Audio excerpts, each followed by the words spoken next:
What is going on, everybody? It's the France, and we're here with our AEW on TBS review for February the 9th, 2022. We are on the road to Revolution, the next pay-per-view for all Elite Wrestling. And tonight's show had a AEW World Title match in a Texas Death Match main event as Hangman Adam Page put the title on the line against Lance Archer. Plus, the newest Forbidden Door, who walked through.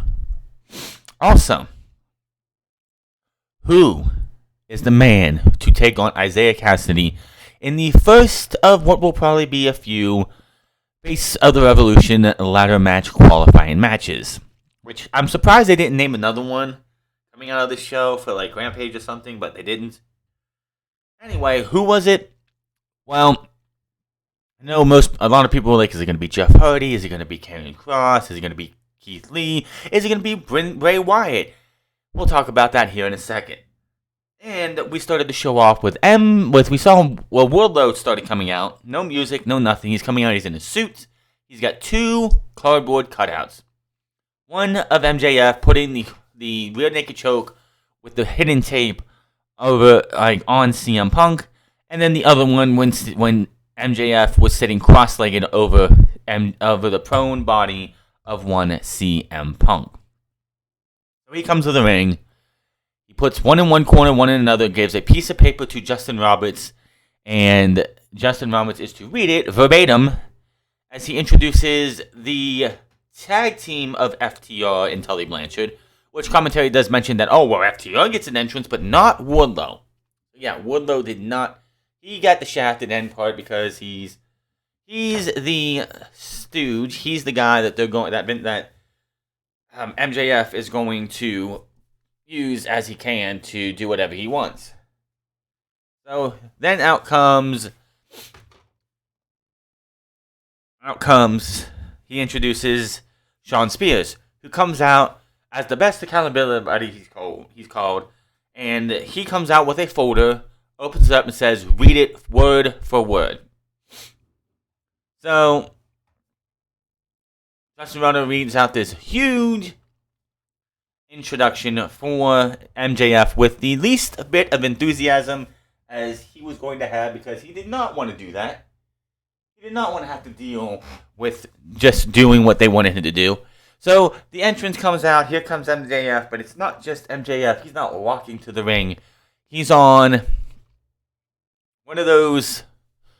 he's on a throne being carried in the air by a bunch of security members. He then comes to the ring.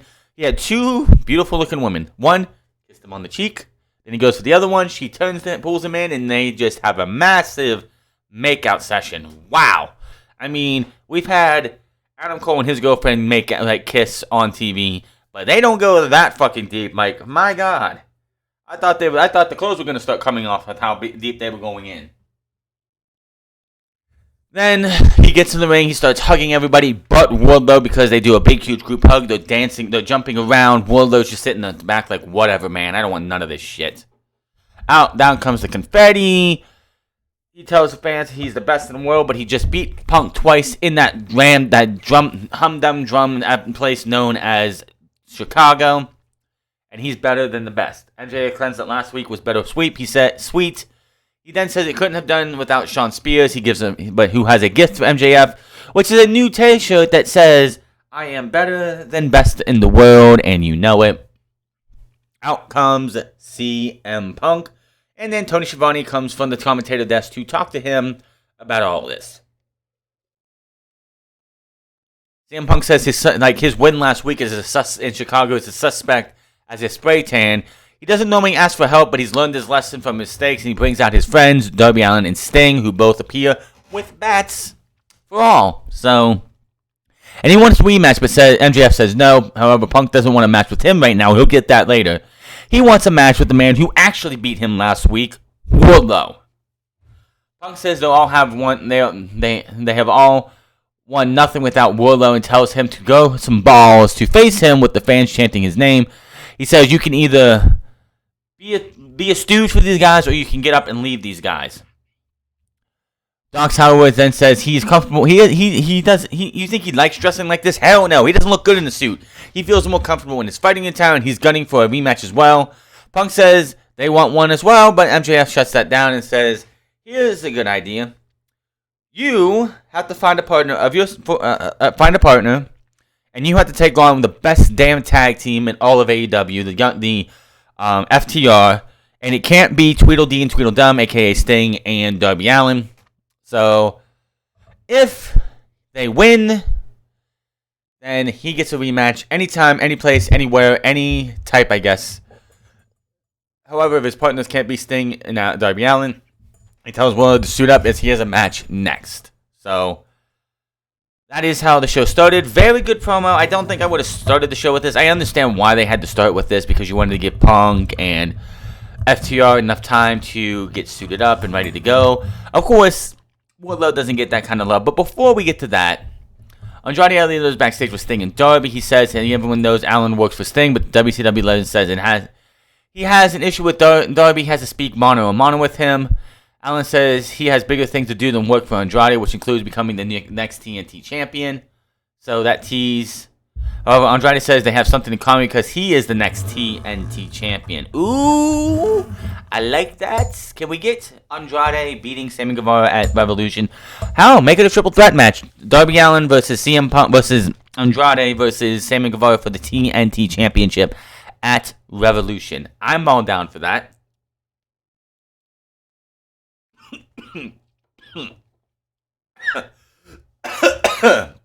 Now, it's time for Wardlow to kill somebody on the main roster. Sorry, down long pipe. So it's the Blade versus Wardlow. The Blade's not going to do anything without the Butcher. If you hear anything like a tow truck outside, it's because some dumb nut was driving drunk and ended up on the hill right outside my house, and it's getting towed away right now. Anyway. Blade's doing the Blade's doing nothing as a singles guy. It's the Butcher and the Blade, and I don't know if Andy is I think it's Andy is injured or out with his band. Either way, he's not here right now, and the Blade's just doing absolutely nothing. The AHFO just needs to go, and I think they're starting to whittle away the HFO because of the ladder match qualifier later, which we'll talk about very, very soon. The Blade did put up much more of a fight here, but in the end, it's the same old. It's powerbomb, powerbomb, powerbomb, powerbomb, powerbomb, powerbomb, powerbomb. 1, 2, 3. That's that. So, of course, Wardlow picks up the win. Anyone's like, oh, well, they're burying the Blade. The Blade's not here to be a singles guy. The Blade is in AEW to be one half of the Butcher and the Blade. Once the Butcher comes back, they can go on a tear again, but if the Butcher's out injured, that's I think the second time the Butcher's been injured within the last year. Tough going for these guys because the Butcher and the Blade are a really good tag team, and it sucks that anything's going on with them. We get a video package that showcases Penta Zero Miedo in the graveyard as he digs out a mask with Alex Jumper Hernandez, explaining that this is down to the mist he got last week, and he is going to. And they're teasing a character change. He pulls out this mask. I don't know what the significance of it. Maybe it's Penta Black or whatever, Penta El Zero Black or whatever he was in Lucha Underground. Maybe he's reviving an old character that I know nothing about. So I need someone in the comment section below to tell me what that mask symbolizes. Time for the Inner Circle meeting. Sammy Guevara, Chris Jericho, and Jake Hager all make their way out to the ring without the Proud and Powerful. They haven't seen Santana Ortiz all day, but then we have Proud and Powerful coming out, marching to their own music, beat of their own drum, no Inner Circle garb, no Inner Circle t-shirts or clothing at all. And Jericho says that was cute, but he needs to know what they did in the tag team, and they didn't tag him in the last 2 weeks ago in that 6-man tag match. Santana says that everything is always about Jericho and nothing and doing what he wants. He says whatever they're going to come close to the titles or getting close to doing anything to get closer, like getting into the titles, you show up, you make us divert our attention and go and do what you want to do with like the Pinnacle or any other type of fight with 2.0 and Daniel Garcia and all of that. Jericho, he says Jericho stopped them from having a bigger spotlight, but the fans kept them going. He tells Jericho that if it wasn't for Ortiz and you should be thanking this man, I would have dropped your ass a long time ago. Jericho says he reminds him of Eddie. He gets hyped up and wants to blame his friends for all his faults. What kind of stroke does Eddie Kingston have? Zero. Now Eddie Kingston, of course, planted it a couple weeks ago saying that Jericho's probably the reason they're not the tag team champions. And Jericho asked them, what has Eddie Kingston done for them in AEW? Nothing. Jericho got them. They've been in main events.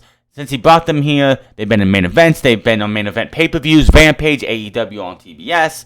More money in their lives than they've ever had before. He points out they had a title shot last year in February, almost a year ago, on I think the 17th. And they lost to the Young Bucks. It had nothing to do with him. It was all on their own, and they didn't get the job done. He brought them in. He can kick them out, and the question is, maybe he invited the wrong two members of LAX to join. He says, yo, Jake, maybe you have, do you have Homicide and Hernandez's number on you? Santana comes up to him and just starts grabbing him and going to choke him out. Sammy's like, stop it, we're family, done, enough, stop it. He tells them the family, but Jericho says, shut up, Sammy. Which Jericho immediately regrets. He attempts to apologize, and Sammy's like, save it. He says to the family, he loves these guys, like everything, it's been in a circle at the beginning, middle, and end since the beginning. And he says, you know what? I don't have any time for this. All this bickering isn't going to help anything. I want to be the greatest champion there's ever been. And he takes his jacket off and he says, I quit this route before. If you don't figure this shit out, I'm going to quit again. Drops his jacket and walks away. Ortiz then grabs the mic and says, what did you expect? Jericho couldn't be more wrong. Kingston is one of their brothers in arms. He says the bickering won't settle anything. Yes, Ortiz, he's your brother one of your brothers in arms. But what has Eddie Kingston done for you guys in AEW? That's what he asked them. He asked them, what did Eddie Kingston has done for them in AEW? Nothing. So yeah, that's one of those things that and pretty much says, you know what? Where we come from, we don't settle it by talking. We settle it by fighting. So next week, Jake Hager, Jericho versus Pride and Powerful. We finish this shit once and for all. It was Jericho says maybe after they smash their faces around, they will have an attitude adjustment and see them next week. Tony Schiavone is backstage with Roppongi Vice. Rocky Romero says he is 100% ready. The Young Bucks then turn up and they say hello. But then they attack with Adam Cole and the three of them lay him out. However, Cole then says, hey, look at that. Who's that? In walks a fella wearing a black jacket, a couple slices on the back. It's Switchblade Jay White. He is the man to walk through the Forbidden Door, but he is not the man going to be in the Face of the Revolution ladder match qualifier here in a bit.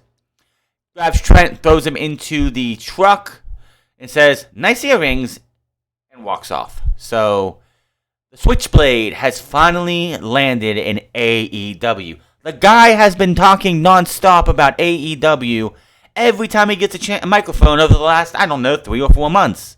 It was bound to happen. Did I expect it tonight? No. Was it a great surprise? Yes.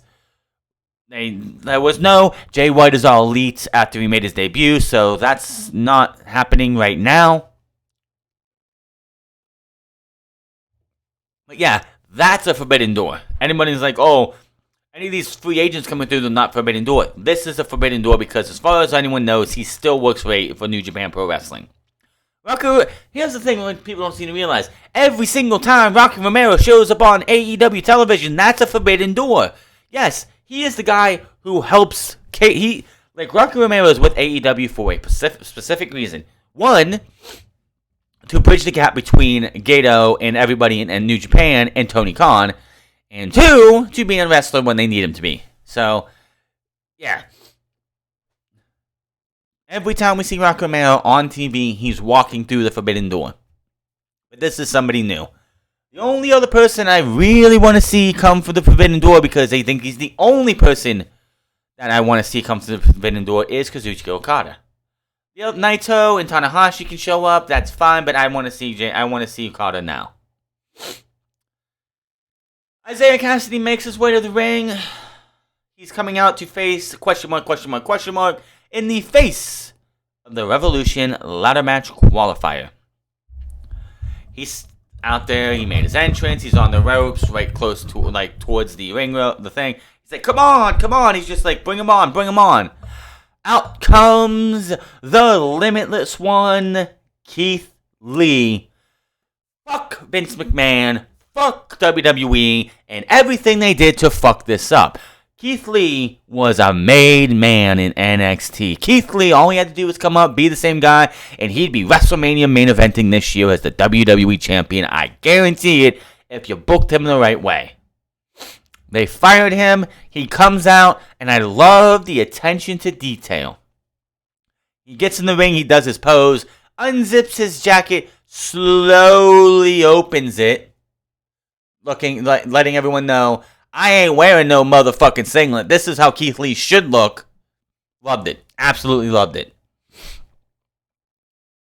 Now, this, oh my god, like immediately, Cassidy goes face to face with Keith Lee, and Keith Lee just grabs this guy from one corner and throws him all the way across the ring as if he was a fucking rag doll. Isaiah Cassidy, I know he's not the biggest guy in wrestling, but he's not that small of a guy. He got lifted and launched as if he was just throwing a bag of potatoes, a sack of potatoes, a bag of sand. My God, man, what? That spot right there is just like, Isaiah Cassidy deserves some props for taking that fucking spot, because I could not do that. The only thing I got to say is that I didn't hear him do his patented screech when that happened. Obviously, you knew who was going to win this match, but it was a good match. Keith Lee went out there, the old bastard in his glory. That was awesome. Everyone was just all for Keith Lee. The fact that this guy got married a couple days ago and is now here, probably won't see him for a couple weeks until we get to Revolution, because I'm sure him and Mia Yim are going to go have a nice, wonderful honeymoon and celebrate his signing. Next up to be signed should be Mia Yim, so we can just have them both in the same company and she can help elevate that disastrous women's division. So, this was just Keith Lee showing off what Keith Lee can do. Isaiah Cassidy should get props for bumping for this guy. Ate a pounce that sent him all the way out of the ring, and I'm like, God damn, Monty Brown, who? Seriously, who the fuck Monty Brown? Keith Lee tries to get it to the ring. Cassidy yanks his head down on the ropes. He follows, and this was funny. Keith Lee was on the apron, and Mark Quinn grabbed his leg because the ref was distracted. Keith just shot him off, kicked him off like it was nothing. Isaiah Cassidy was trying to do something, like I think a stunner, and slingshotted him off. Keith Lee gets down, falls down to the mat, down to the floor, and you can blatantly hear him say, "What the hell was that?" I thought that was hilarious. He follows up with a corkscrew off the top rope, taking the big man down. Back inside, the private party star hits a few kicks, but Keith then swats him away, then picks up Cassidy, hits the Big Bang Catastrophe. I don't know what they're going to call it. The Big Bang Catastrophe, which is his version of the jackhammer, where he has him in a fireman's carry, throws him up, and then hits the jackhammer for the 1, 2, 3. Keith Lee wins, doesn't even get a chance to celebrate as Mark Quinn gets on top of him and starts attacking. They double draw kick him out to the outside. He catches Cassidy, drops him. Mark Quinn goes for something but gets caught. He goes for, I think, a Hurricane Rana. Gets caught and powerbombed onto Isaiah Cassidy and then the ring apron. And Keith Lee is just all smiles. And that was the end of this segment. Very, very awesome. Cannot wait to see what Keith Lee brings. This guy, if Keith Lee is not TNT champion going into 2023, I think you're making a mistake. This guy is going to be a game changer, in my opinion. I think they're going to have... He is one of those guys that you sit back and you go, how do you fuck up Keith Lee? Every single time you look at Keith Lee and everything he did in WWE and NXT and then on the main roster, you sit there and go, how do you fuck him up? All you do is let him go out there and be himself. You don't make him wear a singlet. You don't change his fucking music. You don't change his wrestling style. Let Keith Lee be Keith fucking Lee, and you had yourself a WrestleMania main eventer going into WrestleMania 20, whatever this year's WrestleMania is. 38? Yeah, 38. And all you had to do, was have Keith Lee go out there and beat Keith Lee. Now, here he is in AEW, about to be in a fucking Face of the Revolution ladder match. Honestly, I think he should win the goddamn thing. And face the winner of the TNT Championship coming out of Revolution, which will probably be the next Wednesday, because that's what they did last year with Scorpio Sky, and I think it was Darby Allin. Yeah. So, yeah, this was great. I cannot wait to see what Keith Lee does. Do I expect to see him on Dark? Yes. Dark Elevation? Yes. Adam Cole wrestles on Dark every once in a while. Jay Lethal's wrestling on Dark all the time, every once in a while. Ain't nothing wrong in AEW for wrestling on Dark and Dark Elevation. Will this be the last time we see him for about 2 weeks or so? Probably. I'm sure him and his wife want to go have a nice little honeymoon and celebrate. If they haven't already, but we'll have to wait and see. Cannot wait what happens. Simon Kavara does his recap with the things about the upcoming ladder matches. He is the champion, and he has to be watching because if he comes out of Revolution as a champion, he will be fighting whoever is the face of the Revolution.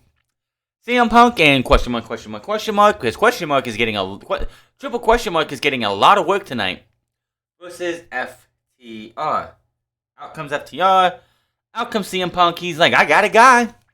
Starts doing some jumping jacks. He's all getting loosed up, loosey-goosey and everything. And out comes Jon Moxley. Now. CM Punk did a hell of a troll and a hell of a tease on Twitter tonight by asking if Samoa Joe was in the country. I don't mind the Jon Moxley thing, which actually is history with Jon Moxley and CM Punk, if you think about it. Who, in storyline, introduced the Shield? Who were the Shield working for when they first came together? CM Punk. Whose idea was the Shield? CM Punk. Yes, CM Punk originally wanted it to be Jon Moxley, Seth Rollins, and Cassius Ohno to be the Shield. But WWE nixed Cassius Ohno and said we gotta go with Rowan because that's our guy, that's the man we want to make who he is today. Well, a babyface version of who he is today. That was what happened there. So it does make sense for him to go, if he can't get Samoa Joe, to bring out Jon Moxley, a man who, in storyline in WWE, he helped introduce to the masses. So I like that little bit of... I know they didn't mention that on commentary. I wish they would have mentioned that on commentary. But yeah, Jon Moxley, CM Punk. This, on any other night that there's not a world title match, this is your main event. This was a damn good match. This is a pay-per-view quality TV main event type match. This was fantastic. FTR, anyone can sing the praises of FTR. They are absolutely fantastic. Jon Moxley is absolutely awesome as well. So is your boy CM Punk when he's on. So that's it. You get 4 guys like this. You get great chemistry, you get great offense, you get great defense, you get a great match overall. Obviously, during the commercial break, we had Jon Moxley go out and do his whole shtick with the going into the crowd, fighting in the crowd stuff. They do it all the time. But the match was definitely coming down to many, many close calls. Of course, the winner, obviously, and... I'm surprised MJF didn't make any caveats if CM Punk lost.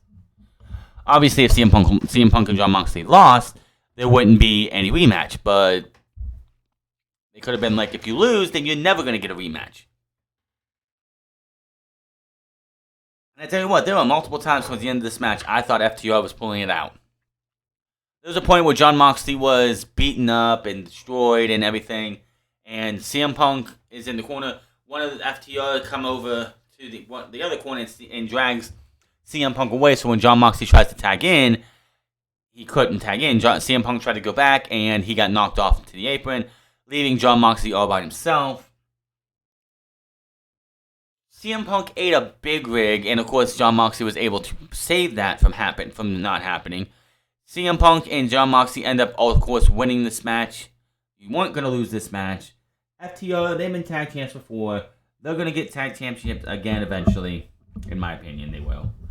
But they are definitely... This was definitely a match that needed to go to Jon Moxley and CM Punk.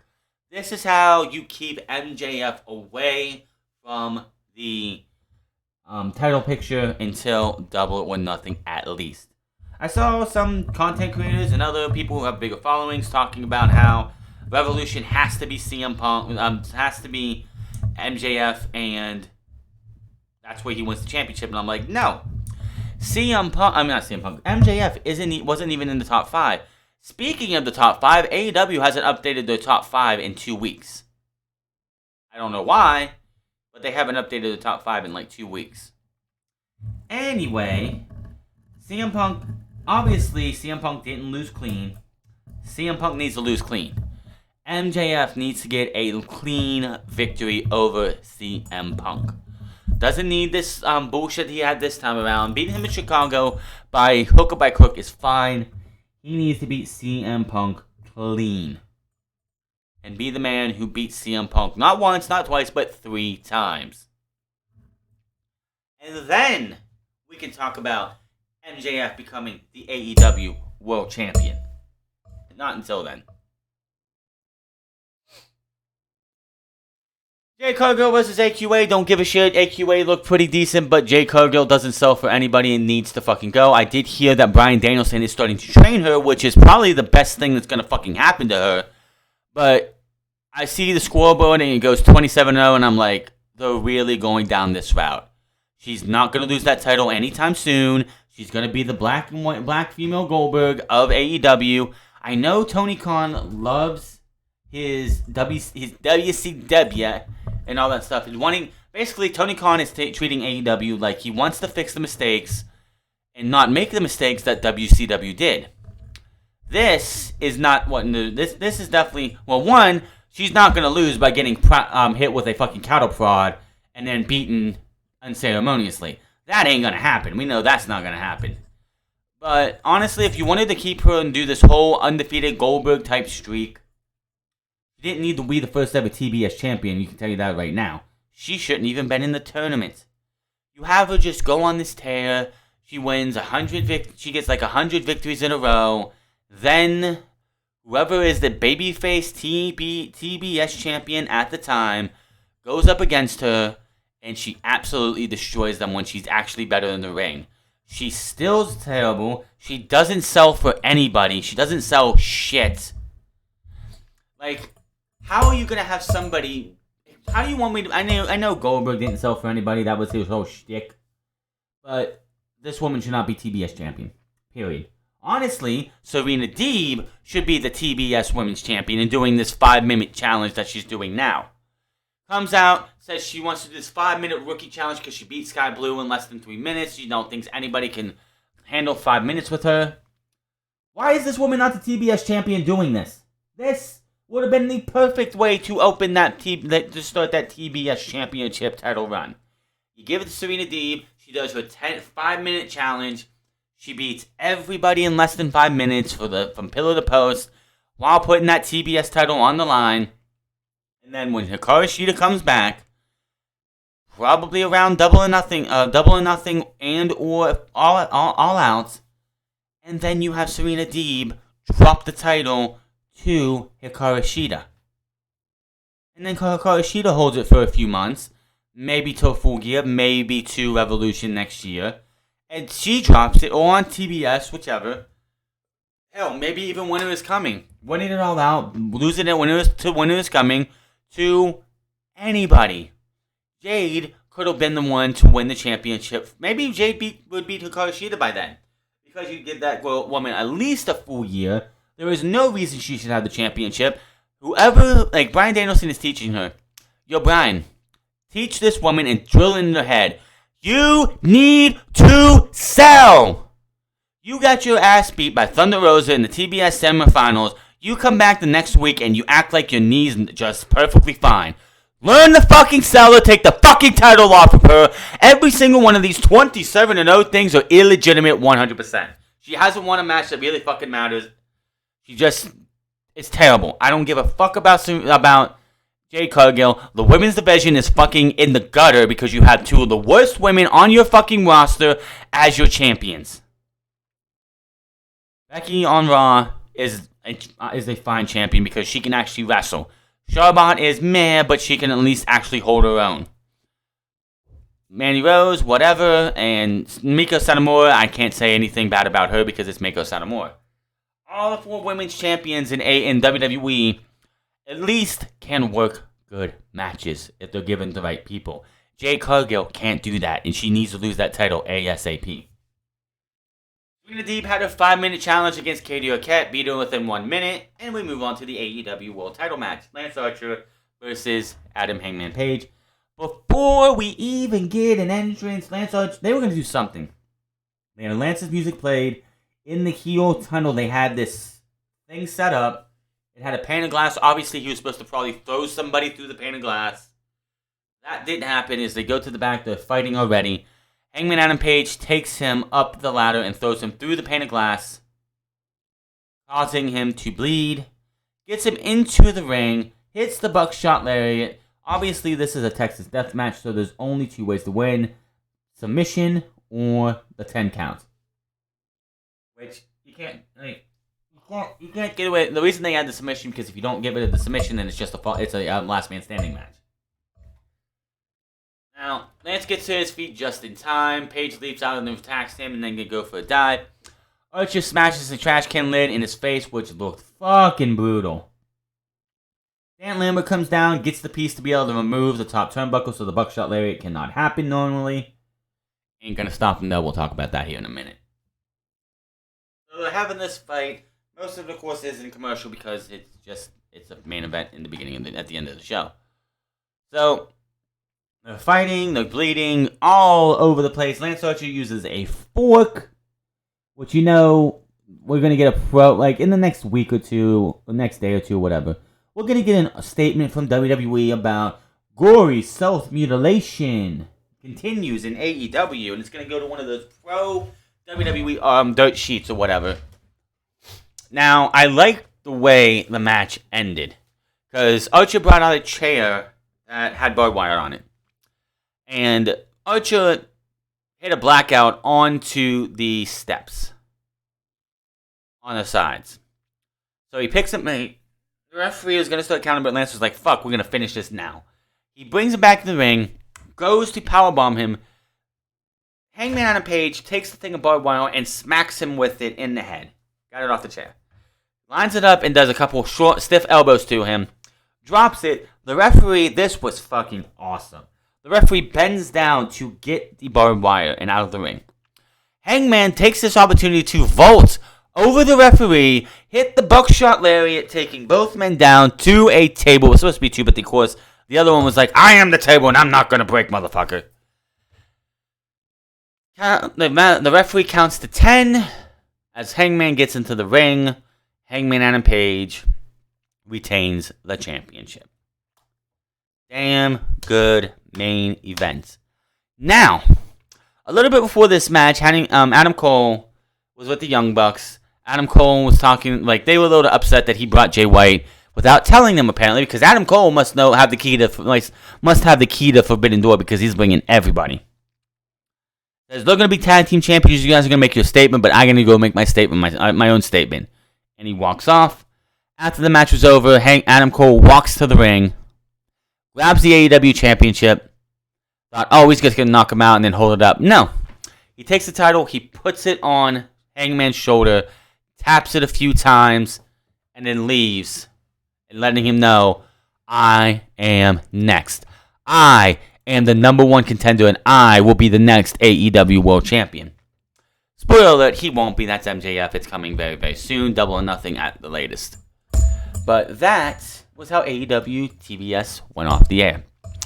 Outside of the shitty Jade Cargill stuff, because it's always shit, she just won't sell for anybody, and she looks terrible in the ring. Pretty damn good show. AEW with the Keith Lee. I knew it was going to be... It just felt like it was going to be Keith Lee. People are like, it should have been Jeff Hardy. It should have been Jeff Hardy. Jeff Hardy has another 30 days. He will be done on the 10th of next month. It's less than 30 days if you want to really count it, but still. Tony Khan's not going to buy out of somebody's contract. Tony Khan's not going to bring somebody who's going to breach their contract. It wasn't going to be Shane like idiots thought it was going to be. Karrion Kross made no sense. The only telltale sign you would have known this would have been Jeff Hardy is if Matt would have set this match up, not Tony Khan. Tony Khan set this up. Now, during that match, I forgot to mention this, Matt Hardy said if you can't get the job done, I got to make some changes. So, when Matt Hardy knew that this match was done and it wasn't going to go their way, he got up, walked to the barrier, got over it, and left Private Party behind. Matt Hardy might be done with Private Party, might be done with their failures. All I know is I'm hoping little by little the HFO will just crumble away, leading, and they have between now and the 10th. They have between, let me look at this. Revolution is on the 5th, I believe, or 6th. I think it's the 5th.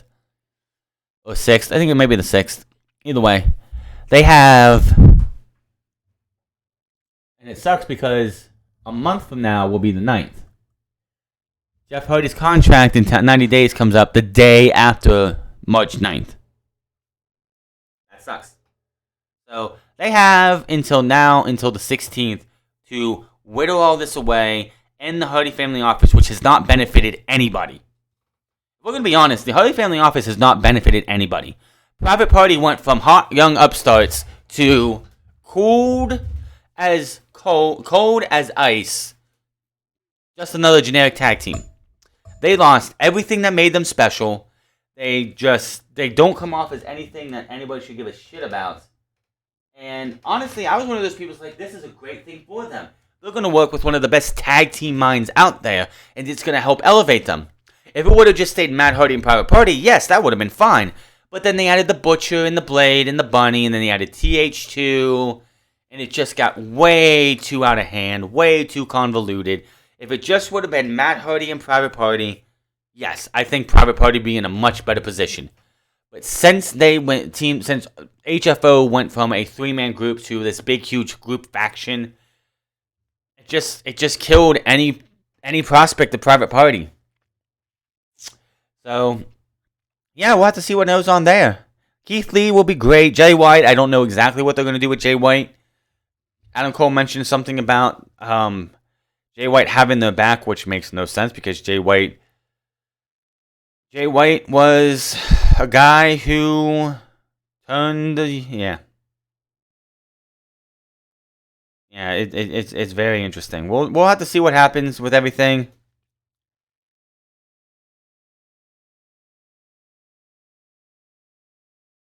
Huh, yeah, that's funny.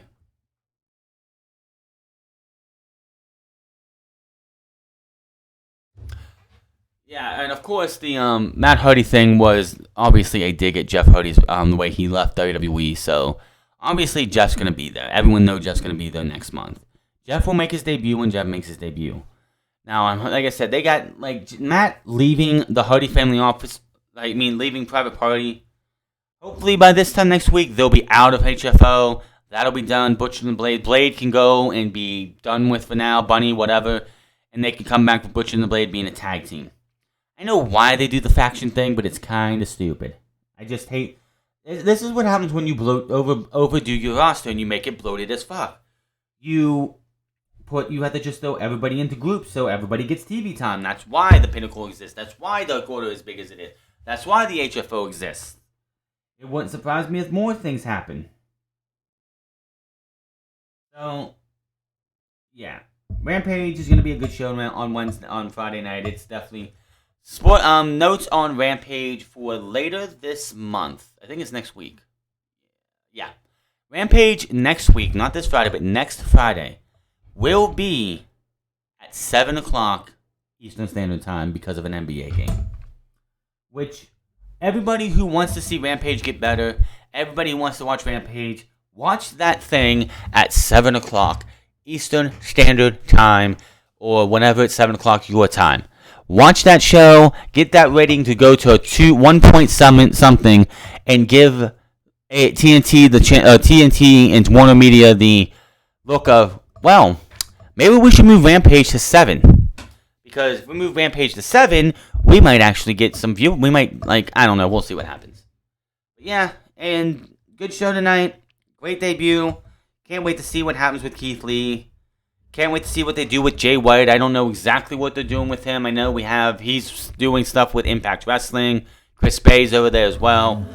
So much can happen. We'll just have to wait and see. The Forbidden Door was open and Jay White walked through. Keith Lee is not a Forbidden Door because he's just out of his 90-day no-compete clause about, 2 weeks ago? But that is your AEW review. Hit that subscribe button, comment down below, like or dislike this video. Find me on Minds at the France Club. Find me on twitch.tv/the France Club. Find me on Instagram at the France Club. And I will see you guys on Friday for SmackDown and Rampage. Until then, my name is the France, and I'll see you guys later.